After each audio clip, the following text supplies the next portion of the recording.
morning, folks. Scott Watts here at Watts Way Farms. Thanks for joining us on this beautiful, sunny yet windy day here on the farm.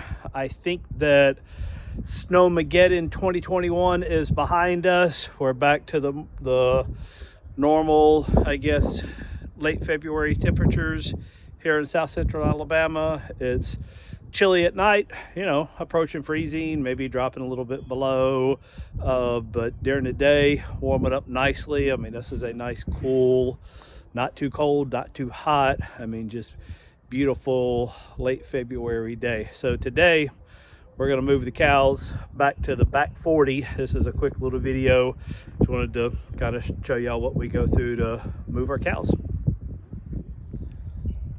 Okay, so over here is where the cows have been since the mid last week when that Arctic front moved through. We put them over here just temporarily to give them a little bit more coverage. I really like that kind of hollow back there so they can get out of the wind, and there's good tree coverage for them, but I didn't want to keep them in there any more than they had to be. They hit this pasture pretty hard during the summer, and I really wanted it to rest with no intentions of putting them back in here until there was 10-12 inches of bahia growing in here.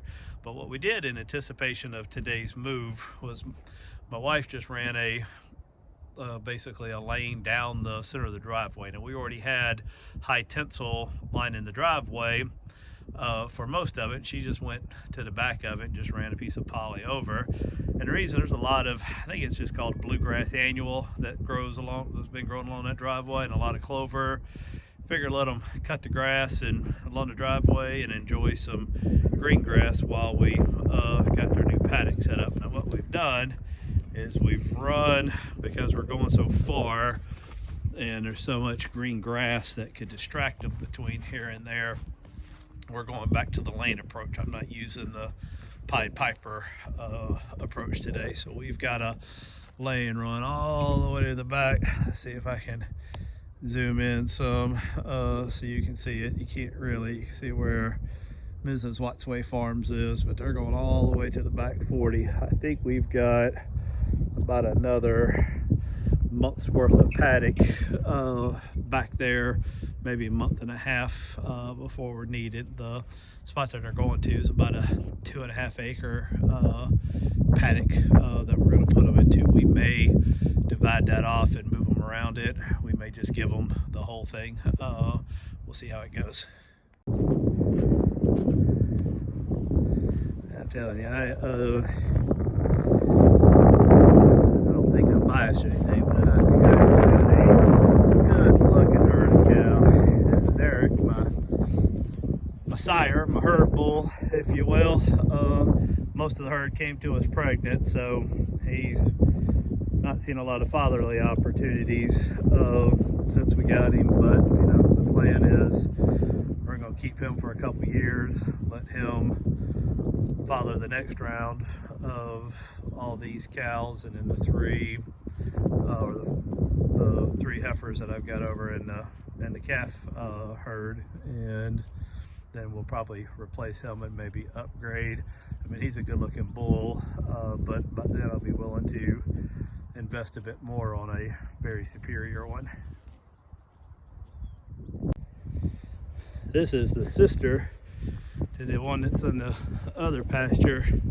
She too tends to be a little bit standoffish, but boy, look at her. I mean, that right side of her is bulging.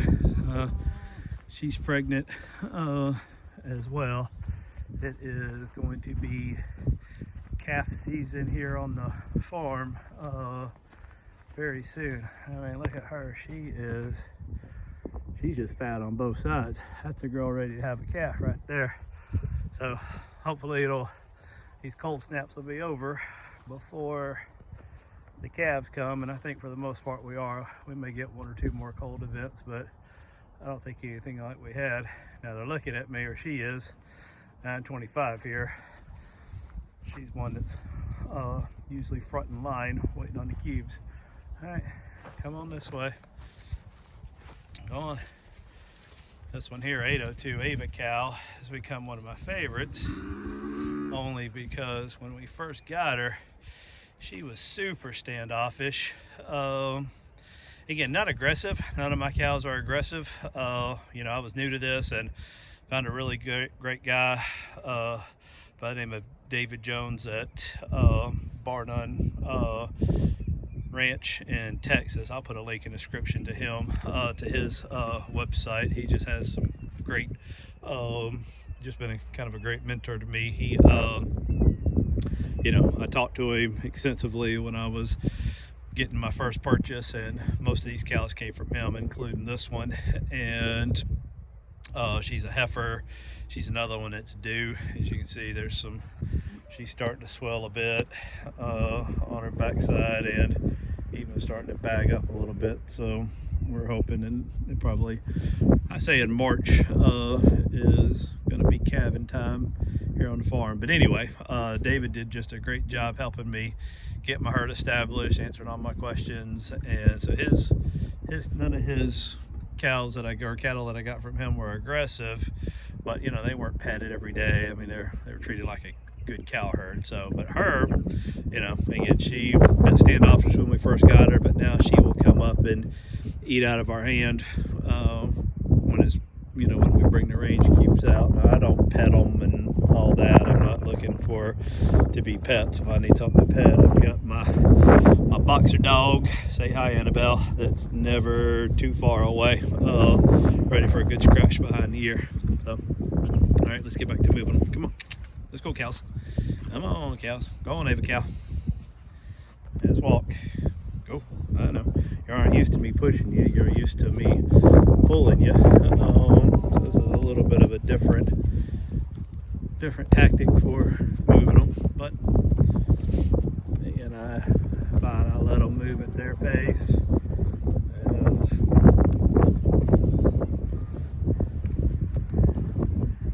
do what they need to do. Come on, Eric. We got green grass waiting on you down where we're going.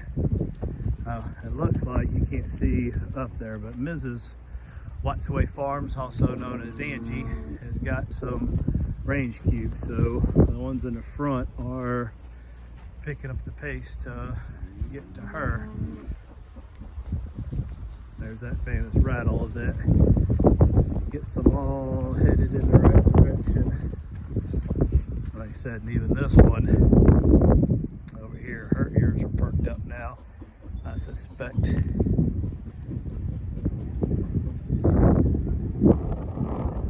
that'll get her moving as well as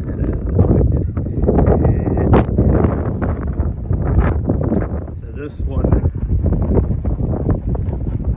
her ear tag's PH4, her sister. Now here PH2, because of the pH, we call them the Phineases. So Phineas 2 and Phineas 4. There's Caroline, another one that is supposed to be pregnant. Now, she dropped just a gorgeous bull calf last year. I purchased her, but not her bull calf. I wasn't ready to start raising bull calves yet. And the guy I got her from thought that his conformation was so great that he needed to stay as a bull and be sold that way, which is what they did. So she's got a little bit of a bottleneck right here. I'm not quite sure what we're waiting on. All right, she's moving on. Oh, she was letting the other Phineas catch up, and I'm sure she'll come on along for the ride. So the Watsaway Farm February 20, what's the date today? The February 21st cattle drive is on. This whole cattle drive is going to be maybe 1,000 feet, give or take, not far. Pretty easy little move. Like I said, we got the lanes here. Wrong way, that way. Go that way. Caroline, go. Go, Caroline. Here you cows. Come on. That way. Go on. Keep going. Keep going. It's interesting that they're bottlenecking right here.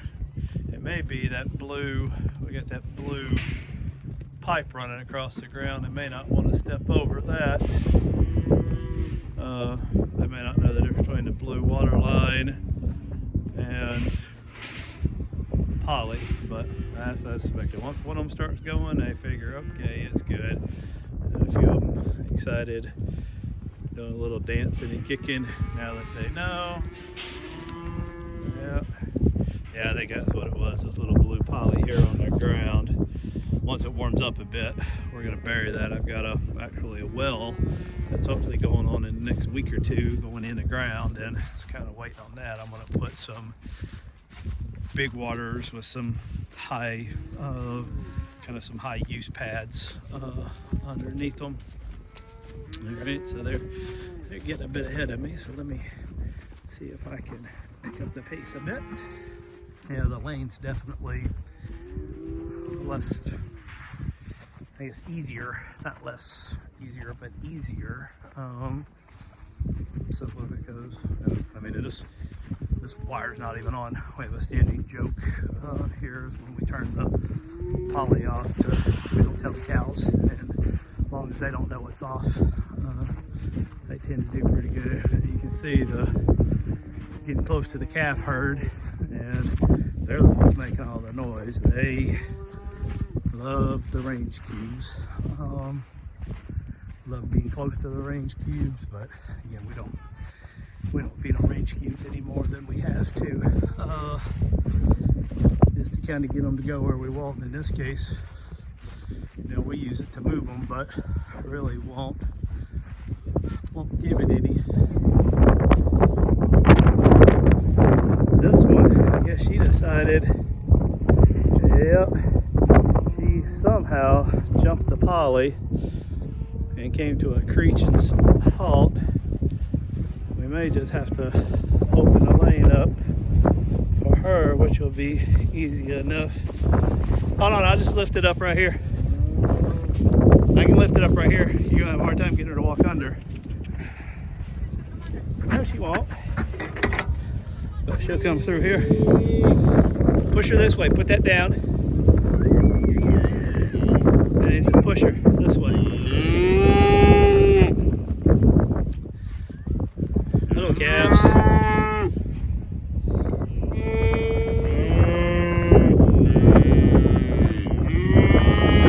gotta get behind her, babe. She ain't interested in the cubes, get behind her.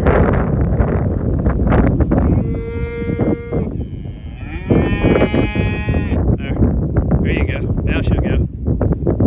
Oh, just go slow, go slow. Go slow.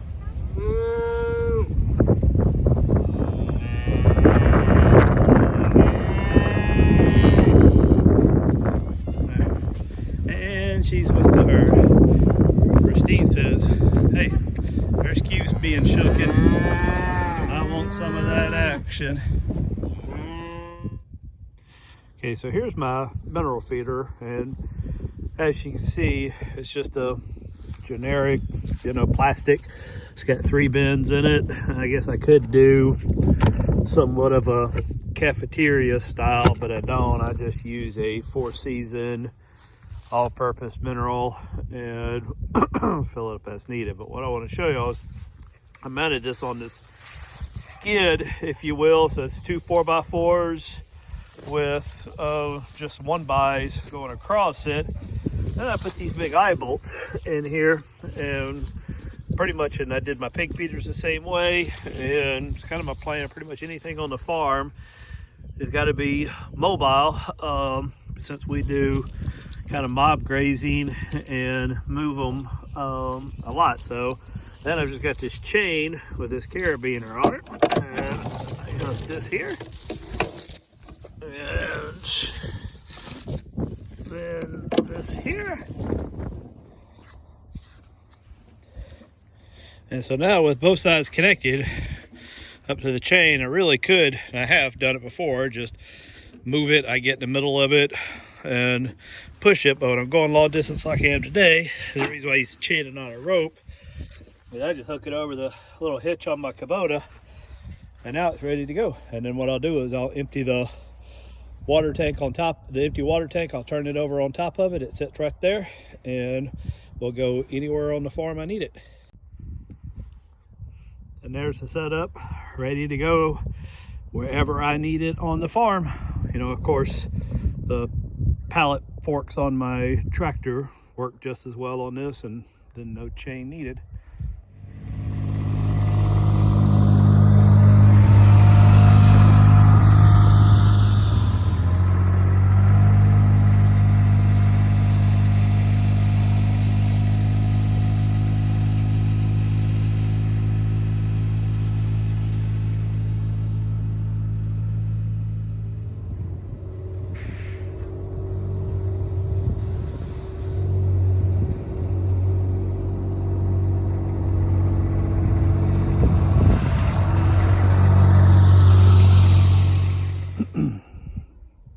All right, so the water tank is in place and filling up, and ended up having to do a water line. If you see up there by the Kubota where the kids are playing, that's where the edge of their paddock was when I first laid this out. But the challenge was, and I'm kind of not surprised, is this blue pipe. This is just an HDPE polyethylene pipe. NDOT is what they call this. That may be the brand.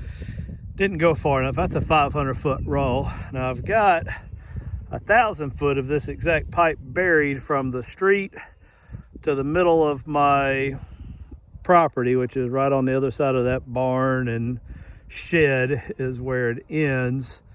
And the plan is, I've got a well that's supposed to be any day now. The guy's supposed to come, and it's going to go probably about that exact same spot in between the old cabin and the shed, because that's where my barn's going to go. And I'm going to run a trencher and all that and bury water line to get it to the back of the property. I'm just trying to wait. That way when I rent the trencher for the well, I can do it all at the same time. But anyway, so in the meantime, we're just running this across the ground. Now, during the summer, I'd never be able to do this because that water would be scalding hot. Even today, when it's only, I don't know, 50 degrees outside, the water coming out of there was quite warm. So, but it'll be fine for the next couple weeks till that goes in. So, again, the cows are enjoying their new paddock. I've got I don't know if I can zoom in, you can see it, but I put their mineral, there's their mineral way back there. And that was at one of Greg Judy's recommendation. He said put the mineral as far away from the water as possible. I've seen other videos that say put the mineral close to the water, but to me, this little spot right here, they've already been for this lane, and I don't want them in here any more than they have to. So I put the mineral, I like Greg Judy's opinion on that, and I put the mineral way over there to keep them on that fresh pasture. I mean, that pasture back there, this is the first time cows have been on it in years. We haven't put them back this far since we got them. We're shy of a year into this, and our neighbor up front said about 10 years ago there was cattle out here, and so I bet you it's been that long. So I'm hoping they can get some fertilizer on the ground, and we're going to roll some hay out for them as well. But for the most part, this project's done. So we're going to now do the same thing again for the calves, continue to move them. We're going to set up a new paddock, continue to move them to the back, but it's basically going to be the process, going to be the same as this. So thanks for tuning in. I hope this video was good. You found some information that was, useful. If you liked it, I'd love a thumbs up. I'd love a couple more subscribes. I'm up to 40 subscribers now, so I appreciate every one of you. Would love a few more subscribers. And if there's any comments that you have, questions, please share. I'll put links in the description to the stuff that I'm using that I think may be of value, the floats, so the auto water floats, the poly braid, etc. So look forward to seeing y'all back here again soon. Y'all have a wonderful day.